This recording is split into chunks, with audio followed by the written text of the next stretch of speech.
What's up, y'all? What's going on? This is episode 8 of Tiko Talks. I'm here with a very, very, very, very special guest. We got Libbie Mugrabi.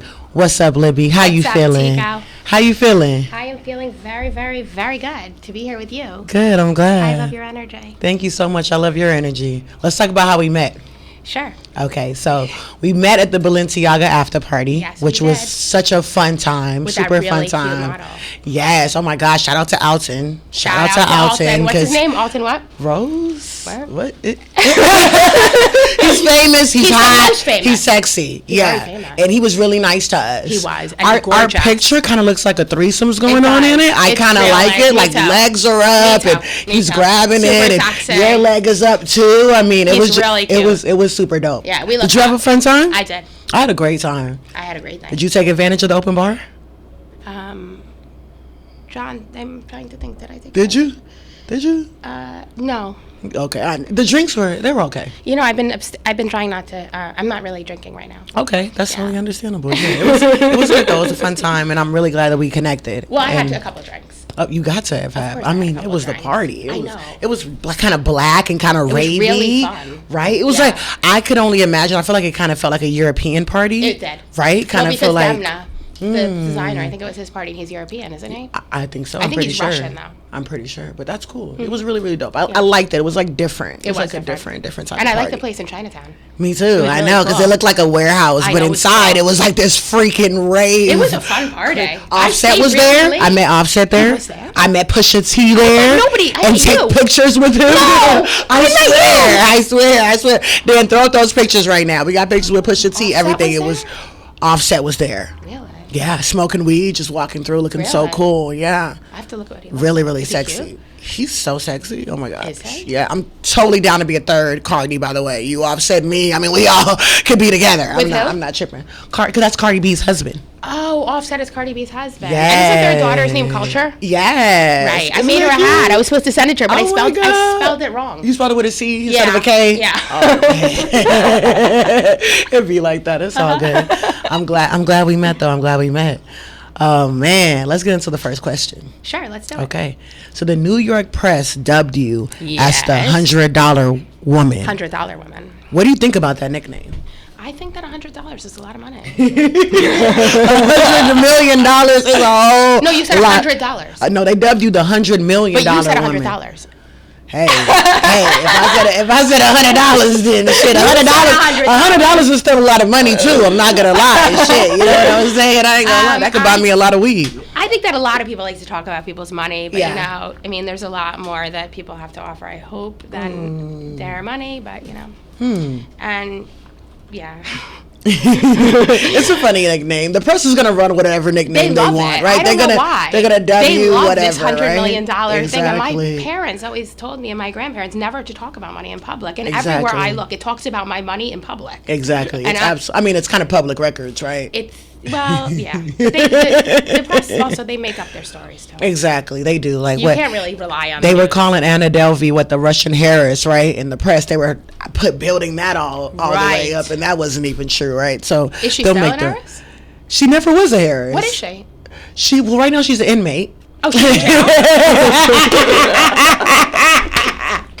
Right now she's an inmate. They let her go. She Okay. actually did, got finished her time, and then she was online talking a bunch of shit on probation. Isn't she really good friends with Julia Fox? I think she's really good friends with a lot of people. I had an think issue her with being her. fake famous is now real famous. You got an issue with Julia Fox? Oh, big one. What's the issue She with is Julia not Fox? nice.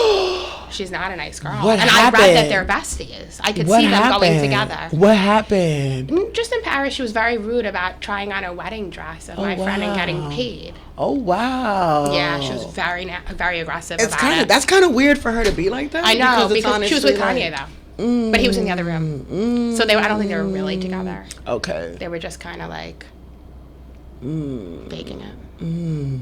Totally understandable. Totally understandable. Totally understandable. Yeah. She's not that popping enough to be mean though. So That's what I thought. We don't like that. That's what I thought. We don't like that. I didn't think she was good enough to be mean, and she's not nice. That's not cute. She thought she was Julia cool. Fox, that's not cute. Not That's cool, probably why Kanye dumped your ass. Yeah, of course okay, he dumped be you. a little motherfucking nicer. You're mean. And maybe you might stay with Kanye. We had a great okay. time, and now we're doing a podcast. Exactly. Look, have that energy. Like that. Nice energy gets you really far. You have to be nice. You do. And all I was asking her to do was to be paid to wear an haute couture dress of my friend from Greece during haute couture week. Wow. For money. Wow. Which I think she needs it. She does. I mean, the Kanye gigs ain't coming through no more. It's not. And I read that she was not. only from. She lives in where does she live? This girl in Brighton Beach.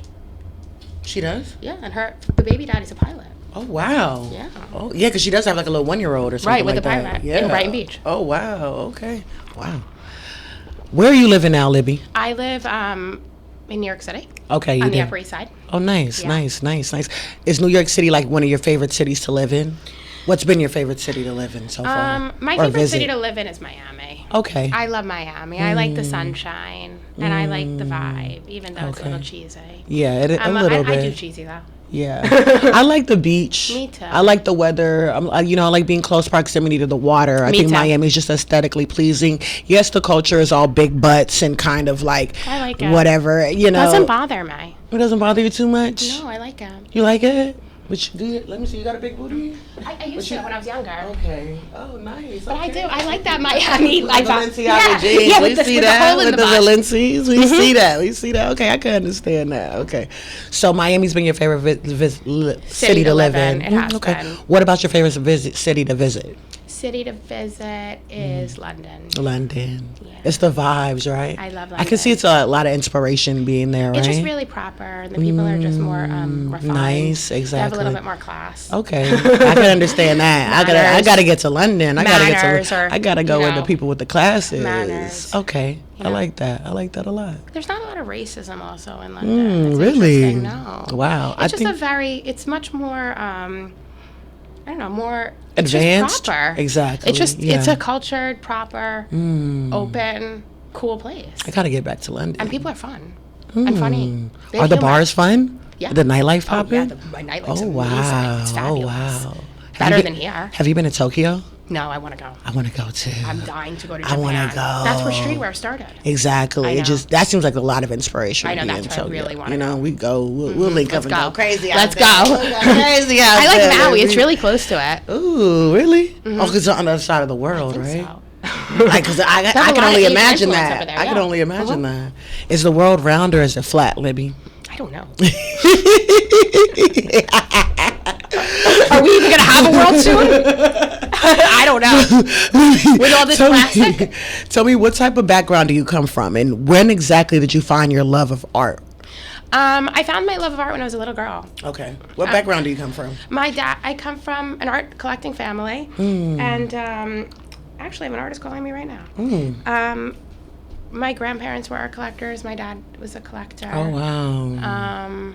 And my cousin's an artist, a very famous one. His name is Peter Max. Oh, wow. So that's actually when I found my love of art. My mother used to take me to his apartment, and he was going out with a woman named Rosie Vella. She was a really famous model. Oh, wow. And he used to paint psychedelic art on the end of his bed with his model girlfriend in the bed. She was drop dead gorgeous. Oh, wow. Some like Jack, paint me like one of your French girls. Right, Jack. exactly. Very sexy. Ooh. Very, very sexy. Ooh, wow. And that was my first thing with art, when I fell in love with art, I think, was from Peter. I was probably like 4 years old.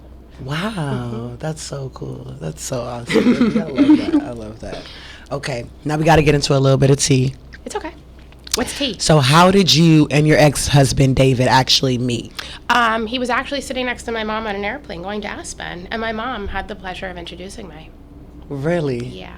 Oh, wow. So she met him first, separately? Yes. I wouldn't have talked to him.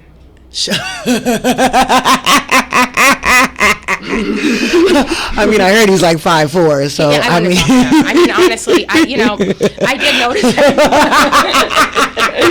But shout out to mom though. Shout out to mom for securing that. I would have never spoken to him in a million years. First of all, it was 5 a.m. and I really don't talk to. I try to avoid men usually in Were general. you on the plane as well? Yes, on the other side with my little sister, and I generally try not to talk to men as much as I can because I never know what's going to happen. It might get into a fight, something could, you know. So Exactly. So my mom met him. She was sitting next to him, and she was, according to him, talking his ear off and irritating her. Oh, wow. Irritating him. Okay. Wow. Then he was, but the thing was that he was with his brother on the plane, but it was right after September 11th, and I had just turned 22. Oh, wow. And I watched the World Trade Center go down because I had just moved to New York. Oh, wow. And I was a young girl, and I was actually at my boyfriend's house, and I watched the center go down. And I saw the second plane go into the tower. You saw it? I saw with your Yes. eyes? Wow, what a traumatic event. And they told, and I was very scared to fly or travel, and they said that when you're on the airplane, you must be very vigilant of who's on the plane at the time. So I was clearly very vigilant, like the news and everyone said to be, if you were going to risk flying. Oh, wow. And I noticed there was a man on the plane wearing a purple sweater with a Birkin, Hermes Birkin bag that was this big. Whoa. Yeah. Whoa. This big. Whoa. This big. That's bigger than most guys' dicks. Right, like, right. Wow. This big. Wow. With a purple sweater. This big. Wow. This big. Wow. And then I just kept thinking, but he looked like a bit Arab. Okay. And I was like, you know, because we're supposed to look out for Arabs at the time on the planes. Yeah. And I couldn't stop thinking, but I said, he probably isn't dangerous because he's got that Birkin Big, bag and that purple sweater. Exactly. Like he looked like Barney. Barney. I'm about to say, he's giving Barney. Giving Barney. So it was actually...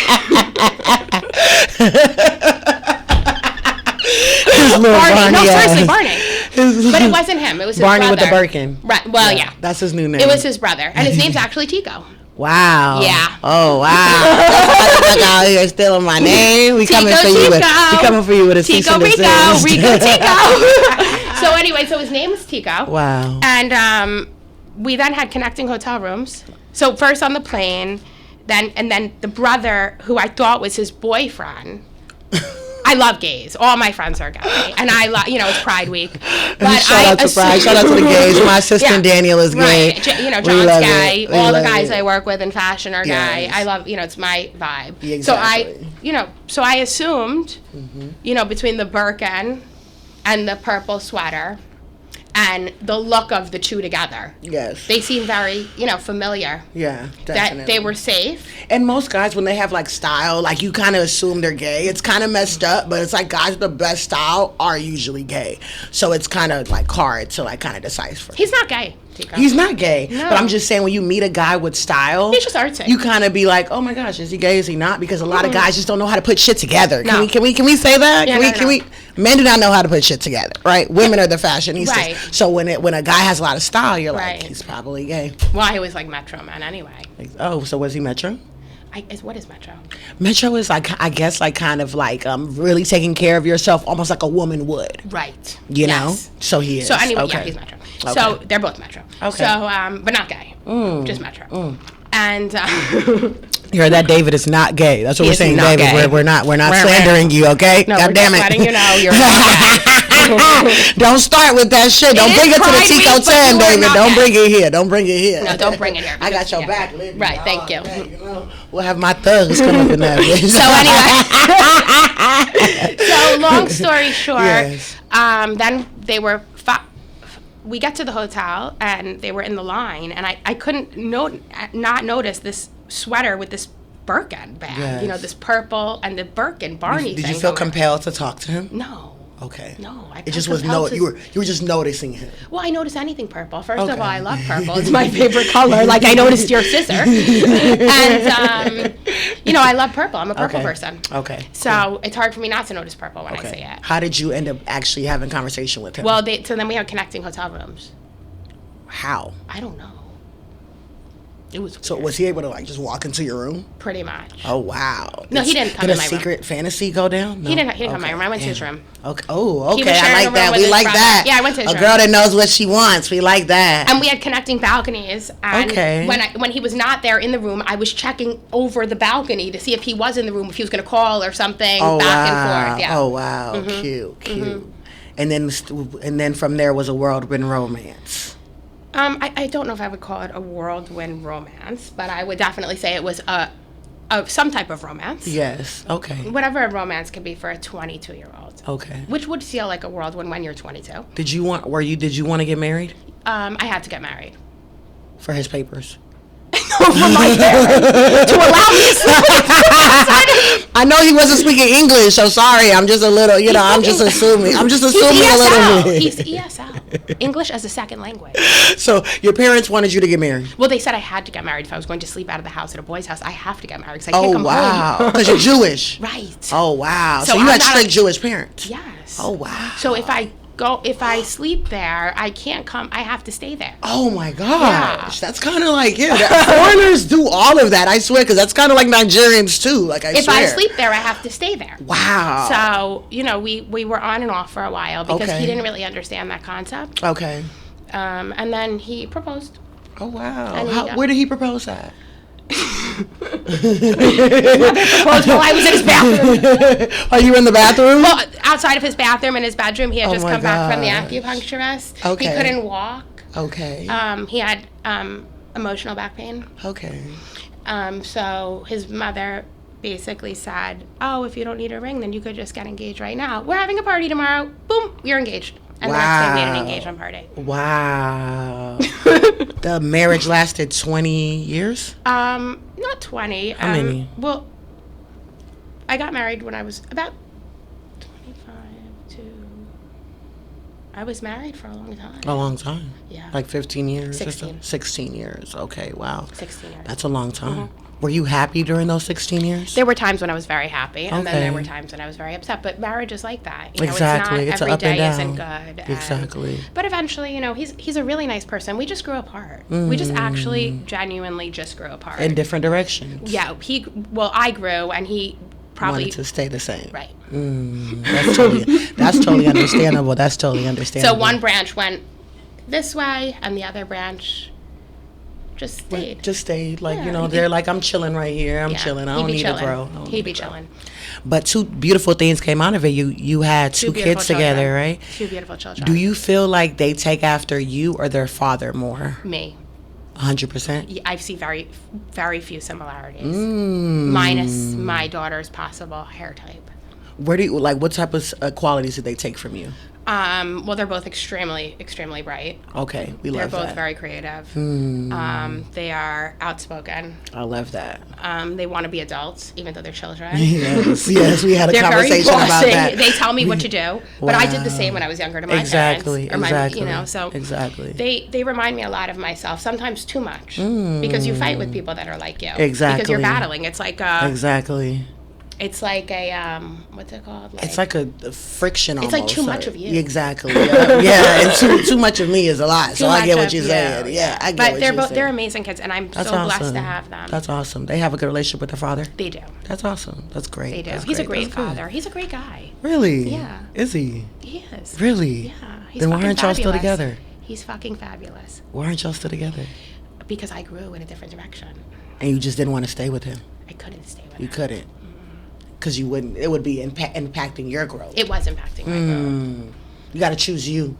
Well, the thing is that that's a lesson. Well, the thing is that we don't actually finish adolescence till the age of 29 years old. So we're not fully developed, our brains or as people, until we're 29 years old. So when I met him and I had just turned 22 years old, yes, how would I be able to be with the same person then than when I was in my mid 30s? Exactly. And I was actually you're a whole different person turning now. into a woman and an adult.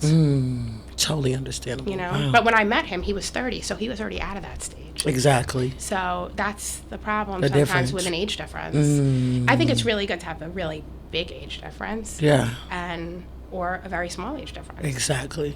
I think that in between age difference is kind of complicated. Okay, so besides the antidepressants, how else were you able to navigate what was called one of the top nastiest divorces in New York? It was not easy. It was very, very difficult. I stayed in bed probably for 2 years when I wasn't in court or taking care of my children. I didn't go out.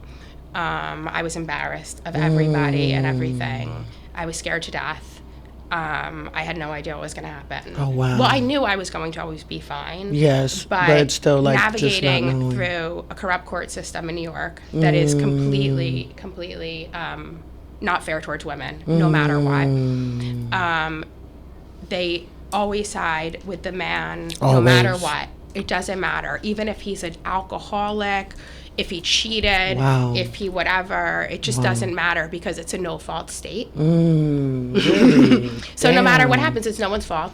Wow. And, it's a very, very horrible, troubling process for any female that would enter a divorce in New York. Exactly. And I would highly recommend, if anybody does enter one, that they do something called divorce planning.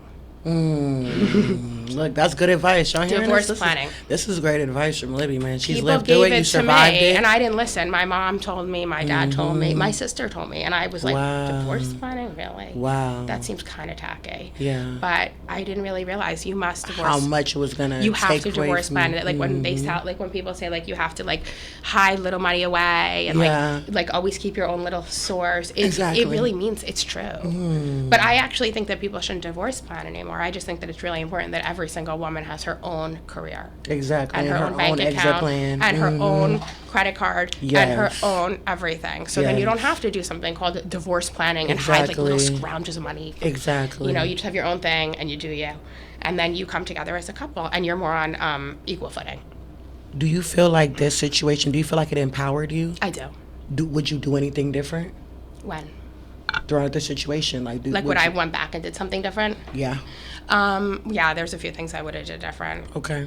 But I was naive, and I actually believed in the law. Okay. I was very naive. I believed that we lived in a place called the United States of America.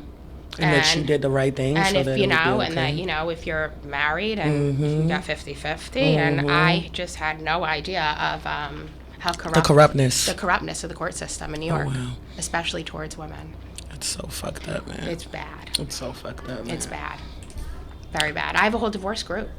Wow. Therapy group? Yeah. Wow. And y'all just tell each other different stories and stuff like that? We go on and on about the divorces. Wow. And we talk about the lawyers and we talk about how much we got ripped off by each lawyer. And then we talk about this and that and how many. And a lot of people, like a big thing in divorce court in New York is like they love to say, well, you had a few lawyers. You had a few lawyers. Well, you have to have a few lawyers. Exactly. Because every time the lawyer fails you, what are you to do when you when you catch the lawyer stealing and lying? That's the corrupt system. I would assume you would be time to get a new lawyer. But that's also advice for women that are going through things like Libbie gone through, which is, you know, separating from your partner and figuring out divorce. I think therapy in a group is going to definitely help you because it kind of shows you're not alone. No, and it's really important to surround yourself. Because I feel like you feel very alone in divorce proceedings, right? And you feel so ill. And it's so important to surround yourself with, like, a group of people that are, like, so if you're married and, you know, then your friends were all married and they had kids and everybody was kind of like this pseudo happy family. And then you're kind of like, nobody wants to talk to you because like, ooh, you're getting divorced and you're going to just like fall through the cracks in life and like bottom out. Fuck that. You see her thriving and living, baby. Thriving and living. We going to keep going. No way, Jose. You can't keep a good woman down. No, you can't. I heard that. Okay, so there's a lot of like kind of talks about how you acquire these rare pieces, because you have rare pieces like Andy Warhol, Basquiat, Keith Haring. You have these rare, really rare pieces. And it's like some people are thinking that it came from your ex-husband. People are thinking that it came, like, can you explain to us how you acquire these super rare pieces, these $1 million pieces? I acquired, we acquired, he acquired. Yes. All these pieces when nobody else wanted them. So it was nobody else wanted them? No, they were undesirable. Nobody wanted the Warhols? No, Warhol was Nobody wanted the Basquiats? No. What? Nobody. Whoa. Nobody. It was a joke. Everybody. Seriously? Oh yes, these were artists that were mocked by the art world. Oh my Everybody, God. they would say like dealers and, you know, the idea was that if it wasn't a Picasso or a Modigliani or a Van Gogh or we a Renoir, paying attention to it's a joke. Oh wow. It's not real art. Most people didn't even consider Andy Warhol a real artist until recently. Wow. Yeah, because he didn't actually do his paintings, most of them. He was a screen printer. And he had a factory where he employed people to actually screen print his imagery onto canvases. And his imagery came most of the time from newspaper clippings.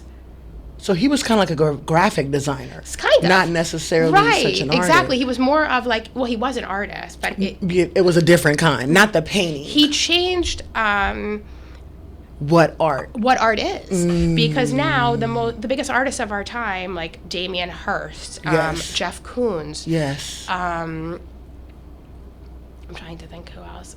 There's a bunch out there. I love Jeff Koons. They don't do their art either. They actually just have these big warehouses and factories. Jeff Koons doesn't design his sculptures? Designs, but he doesn't make it with his hands. Exactly. So it's the same idea, where it turns into this factory approach where the artist is almost like a designer of the artwork, and then it's kind of like, but Andy did touch a lot of his artwork. Okay. And the thing about Andy Warhol is he was an amazing colorist. Exactly. And that's he why really brought a lot of color to and that's why he was the head of pop art, because of the way he mixed colors, he was able to make the images pop. Exactly. So he really was an artist, and he was an amazing artist. And he cemented his brand, right? You see a Warhol painting, you know it, right? Automatically, right? You know, so that's really recognition. Really cool. Wow. So you were basically ahead of the curve. Pretty much. You were ahead of the curve, so you were able to get these paintings for a cheap price. Well, my former father-in-law, actually bought a lot of paintings when he first was planning his move to America, I believe, and he had a vision. He was a vision. He's a visionary. Oh wow! And he was coming from a different country. He saw these American artists, and he looked at the art, and he said, "That's America." Wow! And that is America. So when he saw Andy Warhol's paintings, and he saw Marilyn Monroe, and he saw Jackie Kennedy, and he saw Coca-Cola, and he saw the Statue of Liberty, he said, "That is American culture, and this is American culture." And he was right. Speaking of the Statue of Liberty, didn't you have that? But then your ex-husband did some weird stuff to it. Okay, did it get fixed? Yeah, it's fine. Okay, good. I'm glad. It was always kind of fine. Okay. You motherfucker. We love that. We love a dramatic art queen. I love it. He lied about the appraisals. Okay. So it was an appraisal issue. Okay. For what it was actually worth versus what he was saying it was worth. Right. But then what happened is during the pandemic that the art market has exploded so much, and Basquiat has become so valuable, and these artists have become so valuable that it doesn't even matter about his stupid little petty lies. It doesn't. I don't care. It's worth so much. It's so dumb. It's crazy. Yeah. Wow. That's really, really cool. Yeah. I'm not going to lie. I think that's super, super cool that you're able to just have these collections of work, you know what I'm saying? Because it's almost like a little mini museum, right? It is. You can pass this down to your kids. I don't want to sell anything. You know what I'm saying? So I don't want to sell anything. This is amazing. I know, and I don't want to sell anything. This is amazing. You're so lucky. Well, I just have to work, though, because I don't want to sell anything.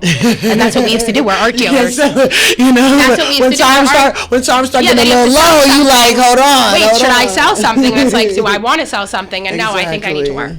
Wow, that's awesome. That's really, really cool that you're able to do that. Something that you can kind of like generational, you know, and your kids can love art and their kids can love art. I love that. Actually, my son's favorite thing, though, is sports. Right? He's a basketball player. Why didn't you bring him to Barstool Sports? I know, that's why I'm taking pictures for him while I'm here. Okay. He's actually in basketball camp right now as we speak in IMG. Oh, wow. Where at? In Florida. Oh, nice. He's at a basketball camp. That's he wants to be in the... NBA? Yes. That's so cool. He's amazing. He's a great basketball player. Do you know what position did he play? I don't know. Point guard, shooting guard, center. I'm not into sports as much as I should be, but I'll learn now that I'm here. And definitely. You'll have to bring him back. I would love to. Can I? I would love that. He would be so happy. Definitely bring him. He loves basketball and sports. Definitely bring him. He's so cute. That's so cool. I can't wait to meet him. Ooh. He's like 13. He's gorgeous. Okay. Oh, I gotta meet him. I gotta meet him. Such a beautiful little boy. I gotta meet him. I gotta say, what kind of power do you think you've been giving back to yourself since having to find yourself, since having that kind of situation separated, and now you have to deal with your own identity, right? Because now you're not just the wife of, David Mugrabi, right? Now you are who you are, and you're on your own. What type of power have you been giving back to yourself? What are the things that you've been doing to gain your identity back? The main thing that I decided to do was I decided that I was going to launch my own brand. Okay, with my own name in it. Yes, which we've seen in Diddy's Instagrams. Right, Diddy, that was Khaled's. Oh, Khaled's but it was at Diddy's Instagram. house. Exactly, and Right. Diddy was there. So yes. I started with hats. I'm an artist myself, which Okay. I realized during this process. Oh, nice. That's actually what happened to me. So during this whole process, I realized that I myself was actually an artist. And I decided to start, well, I didn't decide to, it just kind of happened. It started first with florals. And I used to buy like rooms full of flowers. Okay. And just started organizing them by myself and different, like making arrangements of colors. And I actually called it flower therapy. Oh, wow. Because it's all I did for a year straight. That's so was cool. obsessively do florals. Not for anything, just I'm talking this whole room full of flowers, and I would just stay home and arrange flowers like obsessively. Wow. So that was like my first taste at knowing that something, I didn't really know what it was, but I think it was something with colors and texture. I don't really know. And then I was in the Hamptons, and I told my parents and my sister and her husband that I was actually going to come back to New York, and I was going to open up my own factory, like Andy Warhol did, and it's going to be the Libbie factory, and I'm going to become a printer. I love that. And I did not do it right away, but 2 years later, I actually did open up my own factories, I and I love started that. printing. I love that. On hats, on sweatshirts, on T-shirts, on anything. On Where do you bags. find the inspiration for that? Where For what, to print? To make your art. Well, it's mostly from my life, whatever's going on at that moment. I'm the same way. You know, I swear, if a boy breaks my heart, I can make the Right. best heartbroken song in the world. Right, exactly. Or like, but Exactly. for me, I more come up with words. I'm more into like words. Okay. So I'll come up with like quotes or slogans or my own words. I love that. And then I trademark them, and then I start looking at different imagery, how to put them, and then I start printing them on things. Wow. That's Like great. this is one here, I'm wearing one. I love that. And this That was shit is inspired so by fire. Balenciaga with the That double is B's. Fire. And do you know what that is means? Super fire. Big booty. No. Big booty, Judy. Do you know what it means? BB? Yeah. What does BB mean? It says bareback. It says bareback. Yeah. It does. Do you know what It bareback does. means? Raw. I know that. You know, they be asking me sometimes, can I go bareback? You Somebody know what asked you I'm that? saying? A lot of guys ask me that. Lucky they asked. I gotta put something on, man. Come on. Most just try. They can't trap me. Oh, they I'm do the to lit me. bitch. Yeah. Oh, really? I'm the What do you lit do? Motherfucker. I work at Barstool Sports. Right. So it's like, I mean, they gotta trap me. They gonna have the Barstool kid. Then they can be the Barstool husband. You know what I'm saying? So It's not a good idea It's for not them. a good So idea. they ask. I mean, guys do ask. They do ask. Cause I mean, it feels better bareback. Right. Bareback is kind of cool. We got Bareback Mountain, right? What is what happened in Bareback Mountain? Oh, Brokeback. It was Brokeback. They was bare on their backs up in Brokeback Mountain. I like Brokeback Mountain. Did you watch that movie? No. Oh wow, it's a really great movie. Actually, No. you should check I it out. actually made condoms though. Ooh. During the pandemic. Are they called Bareback? No, they're called Libbie condoms. Ooh. Yeah, because I think it's important, you know, for girls to I might need some I'll since give you these guys are asking to go bareback. I can be Yeah. like, hey, I got the Libbie condoms. Got a condom. Don't play play with me. games. I have a Don't condom. play with me. Then I got in trouble for making condoms. By your ex-husband? My ex-husband's father called me a whore Oh my god. because I made condoms. He goes, "You puta mierda." Wow. Do you know what that is? Yes. A puta What does mierda. that mean? Dirty whore. Like a dirty bitch. I Piece of shit. Go with your just know. condomas. I know panocha. Go with your I know what condomas. that So I'm like, means. what's I know what wrong panocha with? means. No, it's Panocha. Girl, you from Texas. I'm Puerto Rican, Dominican. You guys Right. have Mexican Panocha. dialect. Yeah. I'm from. My family's from Texas. Which part? I told you this. Which part? Dallas. Oh yeah. My I'm from grandfather was Houston. Dal- Yeah, I'm from H-Town. I think it was Dallas. I think it was Dallas. That's cool. Have you been there? Yeah. Okay. Do you like it?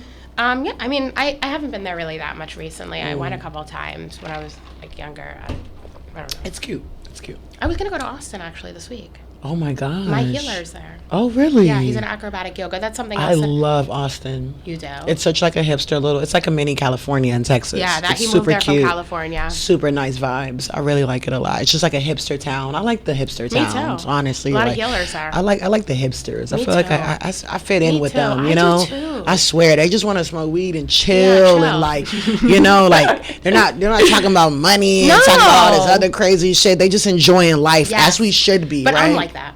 Exactly. I'm more hipster. Cheers to being hipster. Yes, I was just at a spot. In this corporate world. I don't do corporate. I gotta say, I know you have a foundation, or you have what do you have? What do you have that you're building in London?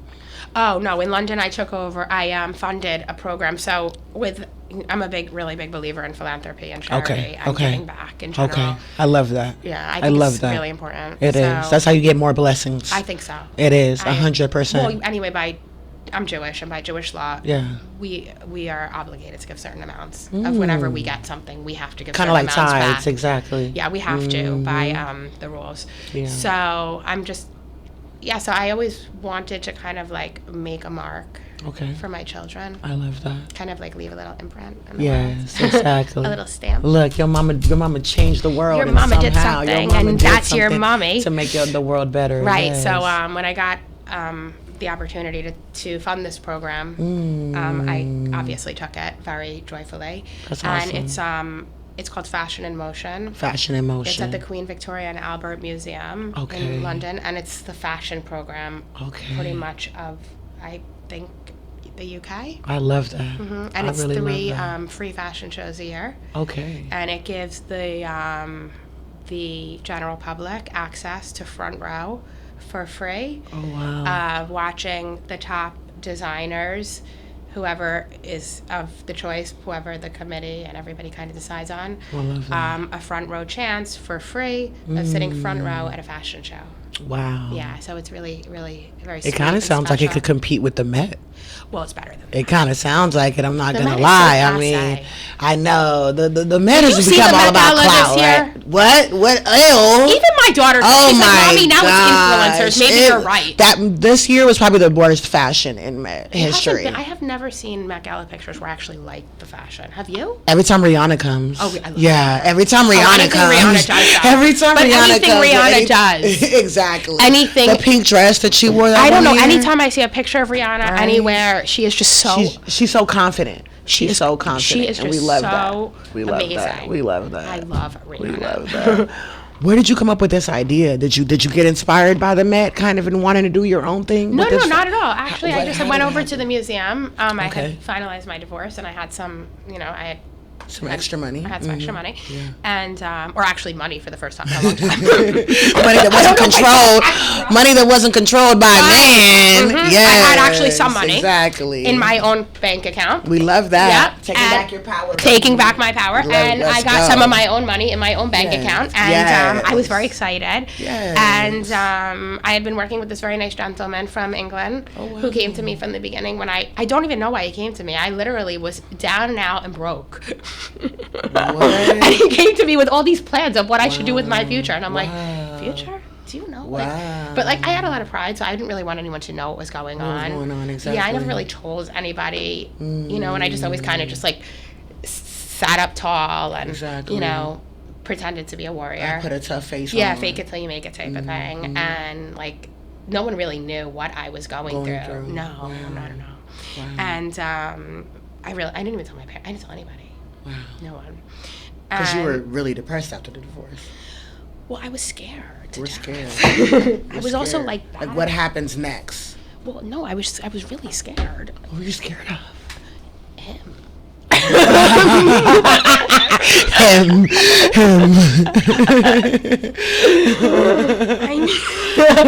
No, seriously. I was, and I was also scared of like. Can you get my friends are in the lobby?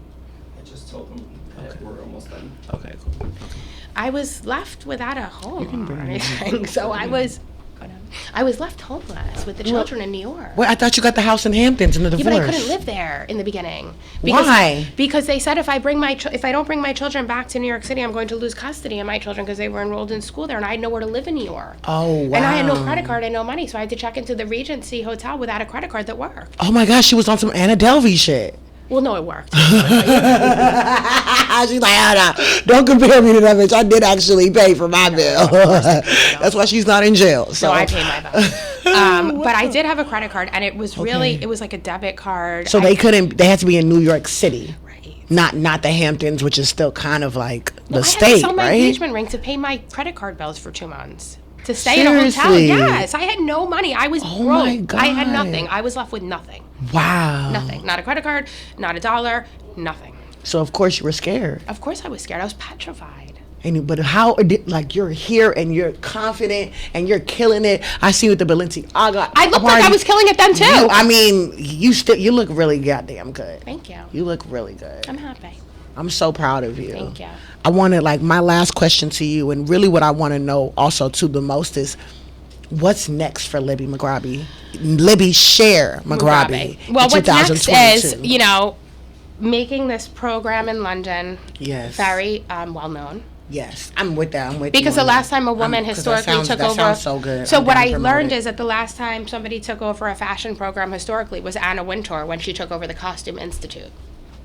Wow. So historically, how many years ago was that? I don't know, but that's the last time a woman was actually involved with something in fashion and programs and anything. So I'm really excited to kind of like pump up this program, get it recognized, let people know about it, and make it bigger and better. Yes. And the other thing that I'm really focused on is, well, obviously the first thing I'm focused on is raising my children into becoming respectable adults. Yes. Secondly would be the museum. And then I have a brand that I started, a fashion brand. Yes. And I want to, I've been educating and, explaining to everybody during the pandemic, because I actually had a free time during the pandemic because my divorce was over and I was finally free. Oh, wow. So everybody was locked down, but I had been locked down for 2 years before that. Wow. So I had a completely different pandemic experience. Wow. So I launched a fashion brand. You really grew. I feel like you really grew like So like a root and a flower during the pandemic. I did, and I launched a fashion brand, and I'm really into this new movement in fashion, which a lot of people don't really understand, and it's this mixture of, I always called it high-low for many years, but it's really more than high-low. It's more like street luxe, street and luxury.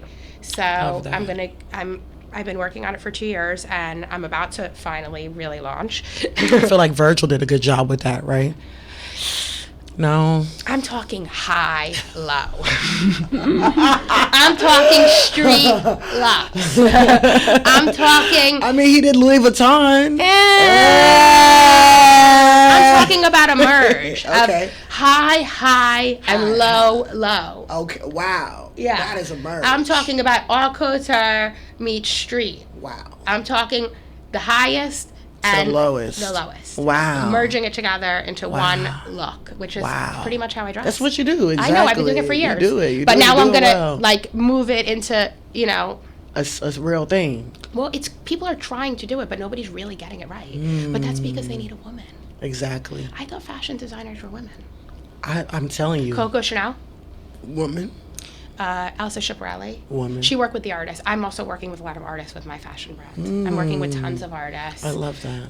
Platforming their stuff onto fashion. Yes. Hoodies, t-shirts, hats. Yes. And then eventually I'm going to be then having hand-painted gowns. Wow. Couture.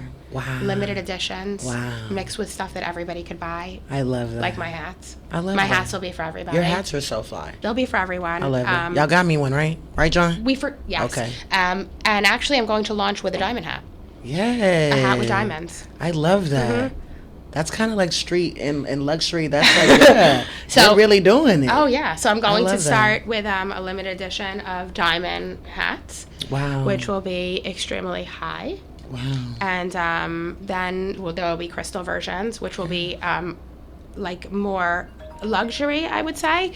And then I'm going to have the accessible for everybody, which is my glitter printed and regular printed hats, which will be accessible for everyone. Exactly. Wow, Libbie, you're doing a damn thing. You're for the people. And then it's going to go into the clothes and one by one. I love it. But I have to launch with something, so I'm going to start with hats. I love that, Libbie. I love that. Cheers to success for you, Libbie Cher Mugrabi. Cheers to success for you, Tiko, Texas. Two boss women killing our field. And the future being female. I swear, the future is female. If you don't know, you better get with it. And right the fuck now. And I see what's going on, right? Right, and I think it is time for women to kind of like at least take back sewing and fashion. Exactly. I mean, how did men become the head all of? the way in it? No cap. No, so now men. Because they take over everything. They take over everything. Exactly. Cooking, sewing now. Either they want us to stay in the kitchen or they don't know where to put us because they're like, you can't be in the kitchen, get out of the kitchen.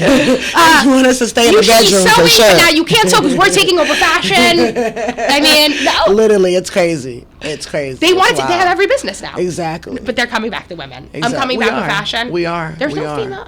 We are. I feel like women are more like getting more like in their fields, like we're getting more higher. Like we're getting a little bit more respect. Well, we're going you know through what I'm saying, right? I mean, now. a woman is the vice president of the world right now. I mean, of the United States right now. So you better respect that. You know, we're getting in more and more higher levels that people are just taking us more respect. I'm the first black woman here. That's amazing. Very first one. Thank God. Somebody, very first one in amazing. 30 years. Well, know? That is definitely appropriate. Thank you. For there to be a black, cool woman in a sports place for basketball. I mean, that would definitely make sense. Exactly. Right? So shout out to Dave for seeing. We love people to see the vision.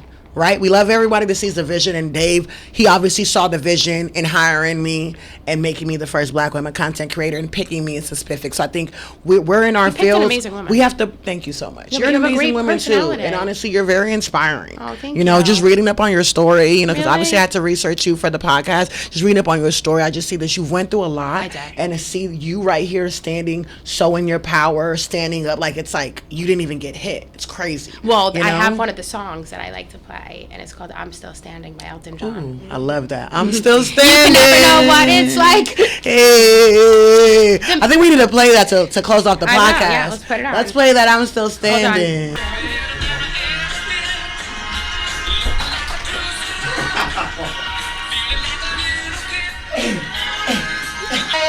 And that's episode 8, baby.